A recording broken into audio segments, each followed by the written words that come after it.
Adil Kak Talino, Bacuramin Kak Sarungga, Basengat Kak Jubata. Arus. Salam spiritual, seni dan budaya. Terima kasih kembali lagi bersama saya Yanto saya Arus. Semoga hari ini kita sehat selalu, berkat rezeki kita melimpah, dan yang pasti apa yang kita kerjakan yang halal ya. Jadi apa yang kita kerjakan yang halal, hasilnya pun walaupun tidak begitu banyak, menjadi berkat di dalam tubuh kita. Yang utama sehat, yang pasti ya, dan kita bisa bekerja harus sehat. Seperti biasa, hari ini saya akan bikin konten edukasi, membagi apa yang saya tahu akan saya bagikan kepada saudara-saudara saya di sana. Semoga bermanfaat untuk kita semua.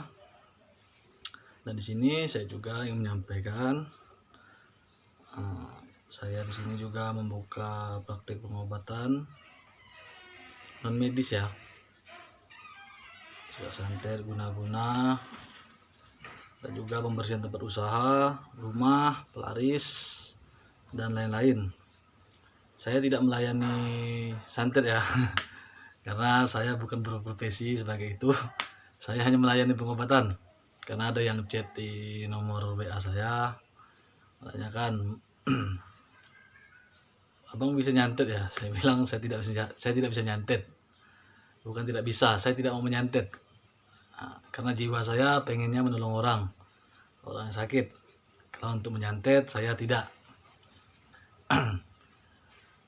Baik, di sini saya ingin berbagi pengalaman saya tentang masalah indigo ya. Anak indigo, anak usia dini ya, anak kecil yang bagaimana sih kita bisa tahu anak itu indigo atau bukan ya di usia dini ya. Selagi dia masih kecil, kita harus tahu, oh anak saya ini kok tingkah lakunya beda ya dari anak yang lain. Jadi kita harus lebih peka gitu. Jadi kita sebagai orang tua peka bahwa anak kita ini mempunyai kelebihan dari anak-anak yang lain. Jadi kita bisa, kata orang ini apa ya, waspada, antisipasi ya. Bukan, anak indigo itu bukan berarti anak yang aneh, tidak. Itu anak yang diberi kelebihan oleh Tuhan. Dia berbeda dari anak-anak yang lain, tetapi dia tetap sebagai anak normal, cuma dia diberi kelebihan ya. Diberi kelebihan yang mana anak yang lain tidak mempunyai kelebihan seperti anak indigo. Nah, seperti itu. Bagi yang ingin menghubungi saya, di bawah sini ada nomor saya, nomor WA saya. Jika ada yang ingin berkonsultasi atau pengen berobat, silakan. Lokasi saya di Pontianak ya, Kalimantan Barat. Nomor WA saya di bawah sini, ada di deskripsi video saya juga ada nomor WA saya. Jadi kalau saya tidak sibuk akan saya balas. Kalau saya tidak balas berarti saya sibuk, karena saya juga bekerja. Sehari-hari bekerja seperti manusia pada umumnya ya. Nah, saya menyampaikan juga, saya tidak ada niatan untuk menyinggung siapapun. Ini murni berbagi apa yang saya ketahui, saya berbagi pada saudara-saudara. Bagi yang punya keilmuan lebih tinggi dari saya, tolong jangan mencoba-cobai. Orang bikin konten YouTube itu untuk berbagi, bukan karena orang bikin konten YouTube itu orang hebat, orang jago, orang sakti, lalu dicoba-cobai, kan? Ngapain nyoba-nyobain, kan? Bagus kamu simpan ilmu kamu, berbuat baik kepada sama ya. Baik, di sini saya lanjutkan lagi. Jadi di sini orang tua perlu mengetahui ciri-ciri anak indigo ya. Ciri-ciri anak indigo. Ini mohon maaf, saya tidak menambah, tidak mengurangi. Saya membagikan apa yang saya ketahui ya. Mohon maaf jika kurang, itu biasa. Ya, karena saya membagikan sesuai pengalaman saya. Dasarnya. Dasar maksud yang kebanyakan anak indigo ini ciri-cirinya seperti ini ya. Anak yang kecil ya, yang saya bahas ini anak usia dini yang masih kecil. Jadi biar orang-orang tuanya tahu, memahami karakter anaknya dari kecil. Yang pertama harus kita tahu itu anak indigo itu apa ya. Ini sepengetahuan saya ya, anak indigo itu adalah anak istimewa. Anak istimewa yang mempunyai kelebihan pada panca inderanya ya, panca indera, dalam berkemampuan supranatural. Dan anak indigo ini memiliki IQ di atas rata-rata anak pada umumnya. IQ-nya di atas rata-rata anak pada umumnya, mempunyai kelebihan dari IQ-nya. Itu rata-rata anak indigo ini pintar ya, karena dia berpikirnya berbeda dengan anak-anak yang biasa ya. Kalau untuk usia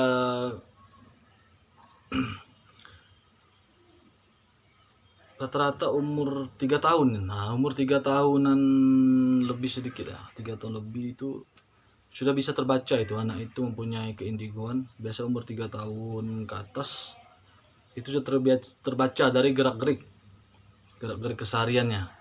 Coba saya dilihat, diamati gerak-gerik kesehariannya, dia itu berbeda dengan anak-anak yang lain yang seusia dia ya, sangat-sangat berbeda. Dari dia bermain, kadang anak indigo itu bisa main sendiri ya, kita kasih mainan, kita amati dia, biasa dia bermain sendiri, tetapi dia tuh bukan bermain sendiri, ada temannya, teman kecilnya, teman gaibnya. Nah itu biasa menemani dia bermain. Nah, jadi kita jangan heran jika dia itu bermain sendiri, berbicara sendiri, bukan berarti anak itu gila. Makanya kita dari usia dini, usia kecil itu kita harus sudah tahu, wah anak kita ini agak beda ya dari anak orang lain.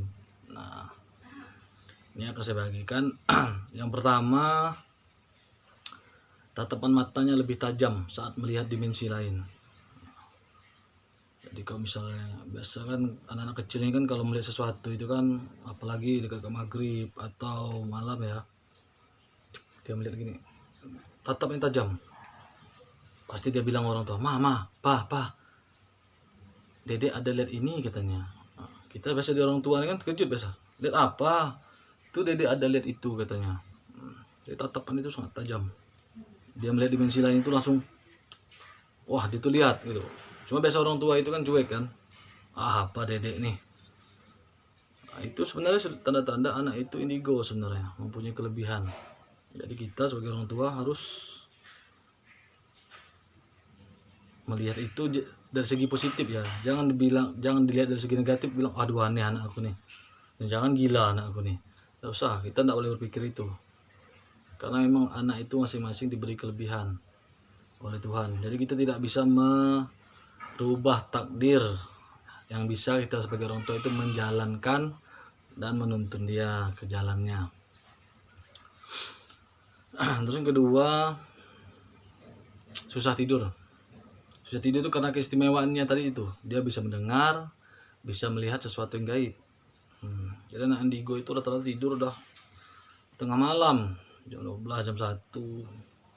Jadi susah tidur. Kepekaannya terlalu peka, dia susah tidur ya. Jadi bermain terus kerjanya, malam-malam kita mau tidur dia bermain. Kesana kesini ya, liar lah ya, kesana sini dia bermain. Mau tidur pun dia tuh susah. Gitu dia mau tidur, kupingnya mendengar sesuatu kayak orang bisikan, bangun dek main. Nah, kayak gitu dia buka mata, noleh ke sebelahnya, nengok ada temannya datang, ajak main. Nah, jadi seperti itu. Dia akan susah untuk tidur. Karena keistimewaannya tadi ya, bukan keanehan, keistimewaan.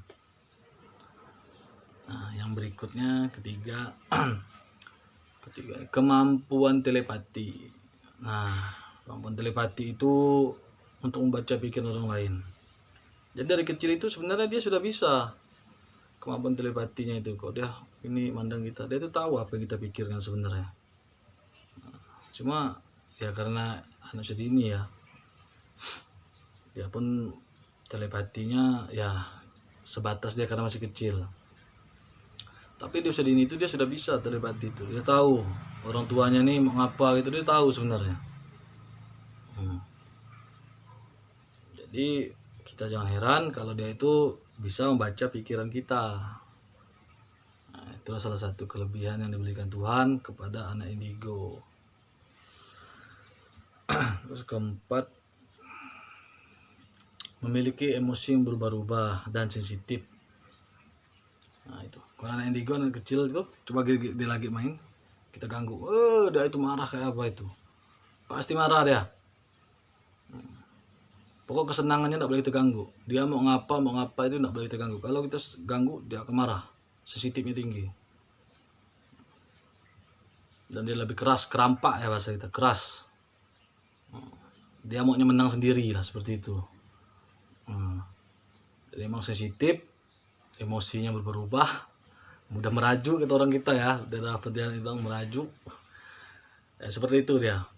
Nah, itu memang karakternya, pembawaannya seperti itu. Jadi kita sebagai orang tua yang mau tahu ciri-ciri seperti itu jangan heran ya. Yang kelima ya, super aktif dibanding anak-anak seusianya. Nah, kalau anak indigo itu dia super aktif, sangat-sangat aktif. Banyak orang bilang, waduh nakalnya berlebihan nih. Nah, itu ciri anak indigo tuh. Nakal itu luar biasa, super aktif.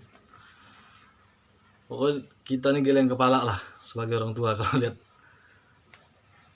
anak seperti itu. Jangan heran, itu ciri anak indigo, anak punya kelebihan itu. Kalau nakalnya super aktif, tidak bisa dibilang, wah itu salah satu ciri-ciri anak indigo. Jadi bagi orang tua, apa yang saya bagikan ini ini salah satu ciri-ciri anak indigo ya. Jadi kita harus memaklumi kalau anak kita punya kelebihan seperti itu. Bukannya dia gila, bukan dia bandel, memang itulah ciri-cirinya. Terus yang berikutnya keenam ya, keenam.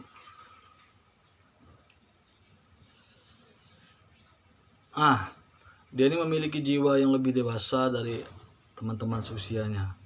Walaupun dia masih kecil, tapi dia ini jiwa dewasanya ada. Daripada kawan-kawan yang seusia dia. Dia mudah bergaul dengan orang-orang yang lebih tua dari dia. Jiwa dewasanya keluar. Jadi kalau misal ada orang lebih tua dari dia, dia itu mudah bergaul, masuk gitu dengan orang yang lebih tua dari dia. Jadi kedewasaan dia itu dibanding usia-usia dia itu dia lebih dewasa, sangat dewasa, mudah bergaul dengan orang yang lebih tua dari dia, bahkan yang sangat lebih tua dari dia. Dia bisa menyesuaikan diri, mudah menyesuaikan diri karena kedewasaan pembawaan indigonya tadi ya. Jadi bagi orang tua yang merasa anaknya seperti saya paparkan, saya bagikan ini dasarnya ada 6 poinnya. Ini yang saya ketahui ya. Sebenarnya masih banyak, tapi ini dasar umumnya yang kita mudah lihat dengan mata kepala kita. 6 poin ini. Jadi misal orang tua melihat anaknya seperti yang saya sampaikan ini, jangan heran, jangan terkejut, jangan panik, tenang. Itu tandanya anak saudara mempunyai kelebihan daripada anak-anak yang lain. Nah, seperti itu. Jadi kesimpulannya, kalau kita punya anak-anak yang indigo, dia harus mendapat pendidikan khusus sebenarnya. Dapat pendidikan khusus oleh orang yang mengerti lah ya. Jadi bisa mengarahkan dia, mengarahkan anak nih. Jadi sebenarnya harus ada pendidikan khusus. Jadi dia bisa diarahkan mau kemana dia ini. Karena keindigoan anak-anak ini kan bermacam-macam. Jadi dia tuh sebenarnya harus diarahkan. Mungkin ada pembimbing supranatural dia, diarahkan. Jadi dia itu bisa mengendalikan dirinya dan bisa mengarahkan dirinya sejak dini. Dari pas dia dewasa, dia tidak terkejut. Kebanyakan ada yang badannya tidak mampu. Ya karena masa kecil itu dia tidak diarahkan, pas besar itu dia terkejut. Jadi badan tidak mampu, mudah sakit, ya mudah terserang hal yang gaib lah ya. Tubuhnya, bentengnya tidak mampu, tidak kuat, karena itulah tadi kurang pengarahan. Jadi inilah, semoga apa yang saya bagikan ini bermanfaat untuk kita semua, untuk saudara-saudaraku di sana. Jika ada salah kata, saya mohon maaf. Ini murni untuk edukasi, berbagi ya. Kurang dan lebihnya saya mohon maaf. Mungkin sampai di sini saja. Adil Kak Talino, Bacuramin Kak Saruga, Basengat Kak Jubata. Harus. Salam spiritual, seni dan budaya. Terima kasih.